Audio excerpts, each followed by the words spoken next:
Bon avec tout le monde. Mes enfants, avec quel amour je vous accueille entre mes bras, et comme je désire vous communiquer l'ardeur de mon cœur, je suis Jésus ressuscité, Jésus, votre résurrection et votre vie. Ce qui est à moi est à vous. Tout ce que je possède, je l'ai reçu de mon Père et votre Père. Celui donc qui croit en moi reçoit tout ce que moi je possède. Il n'est pas difficile de croire en Jésus, votre frère aîné, qui après avoir vécu dans le monde se laissa crucifier, mourut et ressuscita glorieux et triomphant pour ne plus jamais mourir. Mais pour croire réellement, il faut accueillir sa parole et en faire une règle de vie. C'est pour cela que je veux faire unité avec vous. Je veux que vous soyez capables de m'imiter, surtout dans la bonté. Soyez bons comme moi, vous dis-je, et que celui qui sent en lui bouillonner quelque chose qui ne vient pas de Dieu réagisse, se convertisse et combatte ses mauvaises inclinations, jusqu'à en sortir vainqueur. Je vous veux bon avec tout le monde, jusqu'à l'invraisemblance. Vous voyez comme le monde chemine mal, la soif de vengeance et de sang devient générale. C'est comme une maladie infectieuse qui se communique au cœur et aux esprits, bien pire que le choléra ou la peste. Les plaies qui recouvrent les âmes deviennent à la fois inguérissables et terribles.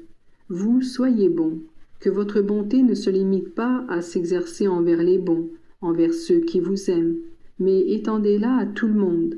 Bien plus, si vous voulez avoir des préférences au sens spirituel, exercez votre bonté envers les pécheurs, les ennemis de Dieu, envers ceux qui, par la présence du démon dans leur âme, ne peuvent être que mauvais.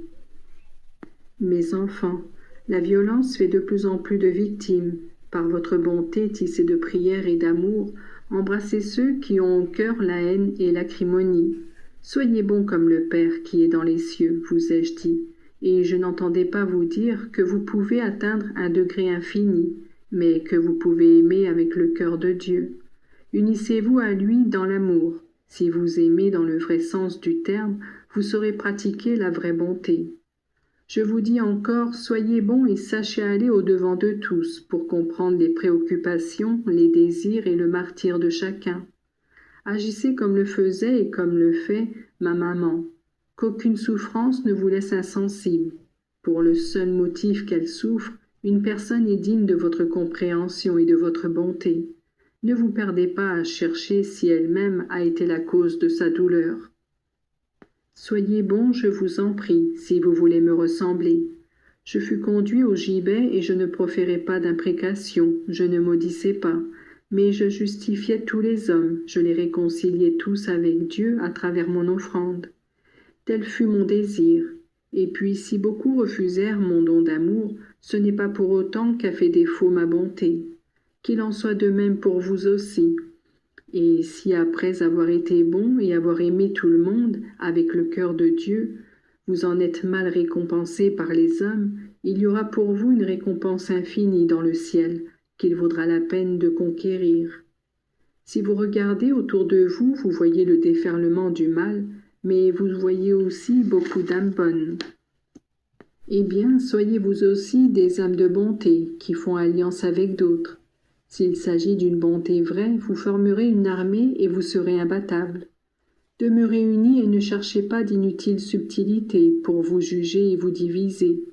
Qu'en aurait-il été des premiers chrétiens si devant les persécutions ils s'étaient dispersés et divisés?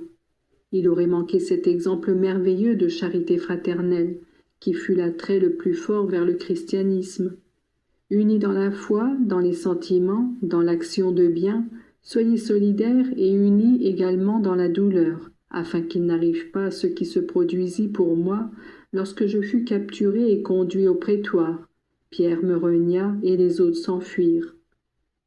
Je vous le répète, soyez bons et aimez-vous. Soyez le soutien les uns des autres par ce don incomparable qu'est le chapelet, qui vous tient unis comme en une couronne. Si les temps sont tristes, ne vous effrayez pas, ne vous plaignez pas. Priez et soyez des modèles de bonté. L'exercice de la bonté apporte avec lui de nombreux sacrifices. Ils sont la pénitence, la meilleure et la plus adaptée pour parvenir au salut. Je vous ai dit, si vous ne faites pénitence, vous périrez. Et ne vous semble-t-il pas une pénitence de savoir pardonner, vous taire, aider, travailler, prier, faire tout dans ce climat de reniement de vous-même et de bonté qui vise à rendre heureux votre prochain? Rappelez-vous et n'oubliez pas les nombreux avertissements et conseils que vous avez reçus en ce lieu, et faites-en votre profit. Que la lumière de l'Esprit Saint remplisse votre esprit et votre cœur, et vous enflamme d'amour pour les réalités célestes. Encore et toujours, je vous bénis.